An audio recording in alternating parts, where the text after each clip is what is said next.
Sebelum dimusnahkan, sabu-sabu dan ganja diuji oleh tim Lab 4 Polda Sumsel. Hasil tes kedua barang bukti masing-masing sabu seberat 7 kg dan ganja 33 kg mengandung zat narkoba. Kemudian sabu dimusnahkan dengan di-blender, sedangkan ganja dimusnahkan dengan dibakar. Pemusnahan barang bukti untuk melengkapi berkas perkara 3 tersangkanya.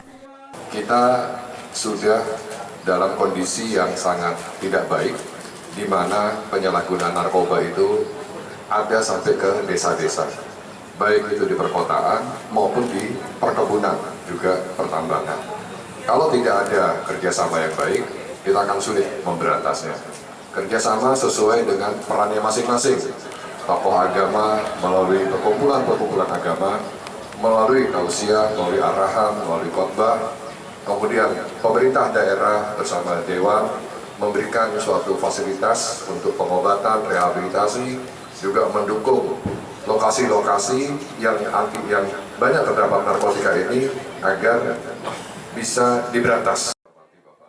Kapolda Sumsel menegaskan, meski Polrestabes Palembang mengungkap peredaran narkoba dalam jumlah besar, namun harus tetap memberantas narkoba, karena asumsi yang beredar di masyarakat yang diungkap hanya sebagian kecil dari yang beredar. Yudi Kiswanto, Kompas TV, Palembang, Sumatera Selatan.